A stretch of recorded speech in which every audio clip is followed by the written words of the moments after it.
Hello guys and welcome back to Watching Time. Today I have the pleasure, and I mean when I say pleasure, of reviewing this Ollech Wajs watch, the OW 8001. And I mean it when I say pleasure because I have a weak point for Ollech Wajs. I have loved the revamp and the relaunch of the brand. Ollech Wajs has been there since the 56. They are an important brand that is part of history, so that's definitely important. And they have been there producing divers, producing watches with a strong DNA, Swiss made, and having this brand again today being reproposed. And I'm thinking of other brands that have kind of a similar, let's say, history behind the development of Swiss watches, then the quartz movement coming, and then the dark period of many brands not being able to sustain production and availability, to disappear for a brief period, to suffer from what it is normal when you have mostly family company owned companies. And Ollech Wajs is part of that group, right? We have some of them that have been for the last few years very present. We have Nevada Grenchen. We have, for example, Squale. Squale has been revamped by an Italian family. By the way, the smaller brother, it's now launching its own brand, which is Maggi Officine. So it's the family Maggi. Interesting because it has a strong Squale DNA, but it proposed itself into something a little bit more, I would say, a step ahead. It has something that it's a little bit more than Squale. And I'm not recently very happy with the way they manage, especially the critics around the lume.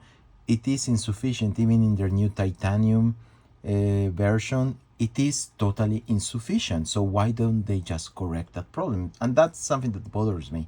Not the fact that they don't correct it, that the fact that they don't address the many critics they are receiving on that. But anyway, let's go back to Ollech.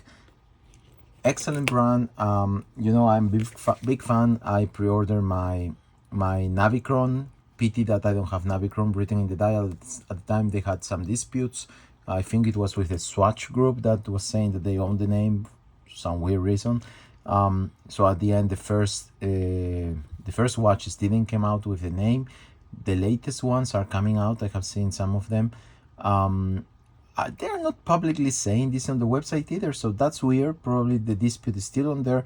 But if you buy one of the new ones, you will have Navicron probably written in the dial. Mine doesn't, and I really love this chronograph. Apart from being a chronograph, it's a diver. 500 meters, come on. Where are you going to be finding this type of specs for the reduced price, for a valueless movement, and still a chrono that you can actually dive with, and the pushers are not screwed, they are just simple pushers. So anyway, it's a point that I wanted to bring, but let's go back to the OW 8001. So in this model in particular, they kind of went a step ahead. Let's say, okay, let's get out of our comfort zone, which are the divers. Let's move into an area that we would like to explore, which is the integrated bracelets. Let's build on the history that we have on that, and the history is actually a chrono movement that they had in the, I think it was the 70s, 76 if I remember correctly the date, that they launched the OW 8000. So that model in particular, as I was saying, was a chrono movement. So it has a 7750, a value movement, and it has this kind of TV style dial with the Havana brown fumet, but obviously you had the small dials. You don't find them here. We go back to the clean dial, only time, watch on date, or actually at 6 o'clock. They decided, I suppose on purpose, I don't know, to include lume only on the hours, minutes, second, and hands, and the markers at 12, 3, and 9. Nothing at 6, nothing on the bezel whatsoever. So you have a very clean watch with a limited lume in sense of amount placed over the watch. The markers are white, but it makes a nice contrast. And the other nice thing that I noticed when I was actually wearing this watch, and I have to tell you guys that for the first time in a while, before reviewing and enjoying the watch that I was waiting a lot for to have, I actually had to take a little bit more of time with this watch, and I'm going to be explaining why. So you can see also here that they have used a very nice lume that is actually white in color, a little bit bluish, but more into the white. And I think that's actually a very nice touch. It works very well. So anyway, we have an integrated bracelet that it's not going to be for everyone. I say this up front, and that is also the reason why I had to wear it. It's kind of those things that actually you need to wear into yourself to start understanding it better. And this is exactly that type of watch. It's not the first impression that wins you probably, but it's that ongoing relationship that grows. So I will explain it. I really love the design. I obviously didn't see it in person before buying it, so I knew the case size. It's a vintage case size because we are working here with 39.5, so it's limited and it should work on the letter to small wrist. The problem here is that they wanted to keep a very utilitarian design and a very straightforward kind of angle watch that does not play around. And they did it with a case that it's, as you can see, very square. And that reminds you of the TV Styles watches, right, of the 70s. And it is an end link male, so actually you have a female bracelet that is going to be attaching to it. But the thing is for them to keep it equidistant and, let's say, overall with the same form on the top and the bottom of this male end link. And as you can see, there is a closed case back and a 300 meters water resistant, screw down crown obviously.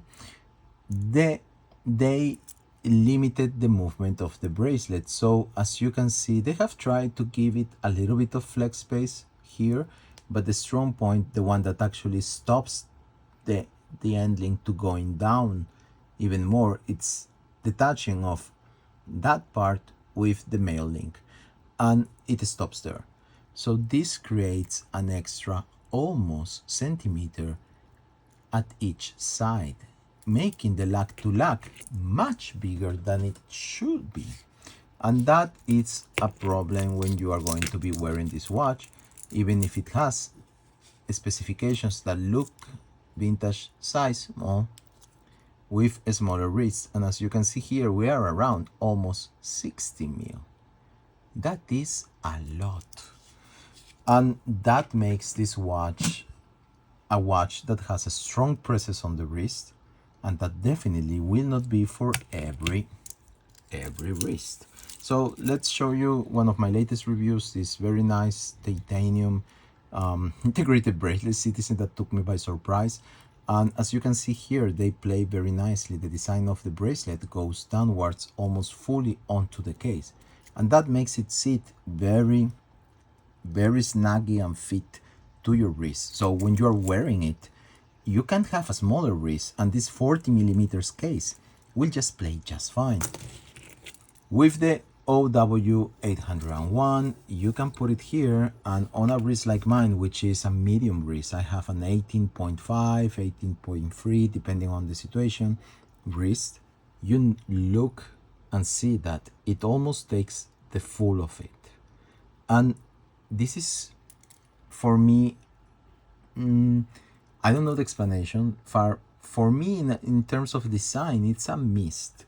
Why? Because yes, this watch would have still had a strong presence on the wrist, and it still was going to be delivering that, but not making it in a way that the bracelet went down a little bit, limits the use of it for a small wrist. And that's a pity, because that would limit it probably the amount of people that are going to be wearing this watch. I can understand that was probably not their target, but at the end of the day, even for me, it was kind of a limit. At the end, wearing it, and this is the reason why I was saying it was something that won me through that very strong lag to lag.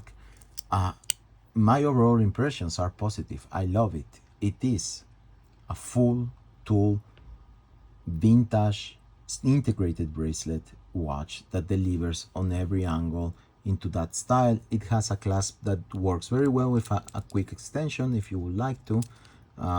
You have a full clasp, stainless steel, very nice design, having the brand here and the age of being born.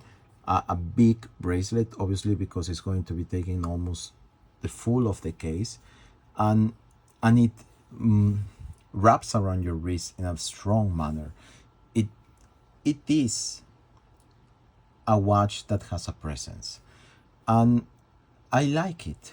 Definitely after 2 or 3 days of wearing it, I like it even more. So this fumet dial, it works very well. The lume, you have seen it. I love it. Plus, you have also something interesting here. This is also a COSC certified.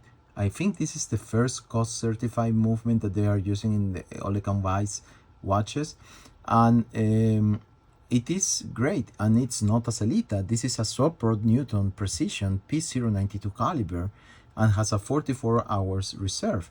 It is a movement that you don't see every day COSC certified. So in the box you will find actually the COSC certification coming from obviously the laboratories Dubois in Chocs de Fonds.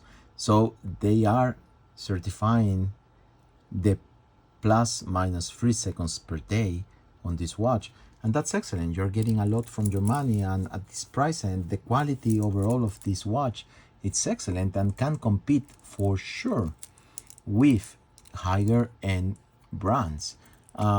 So it is a statement watch. It is imposing. It is a tool watch because it has that tool watch DNA on it, but it is not going to be for everyone, and probably that's a better thing. It has that also kind of pilot reminder of DNA that Ollech Wajs also has in some of their watches. They play a lot between pilot and diverse inspiration. So guys, I hope that you like this video. I really love this watch, and it's just adding to my integrated bracelet watches, which I love. So I hope to see you all soon in another video. Until then, please subscribe. It always helps the channel. Please leave messages. I love hearing about you and hearing from you.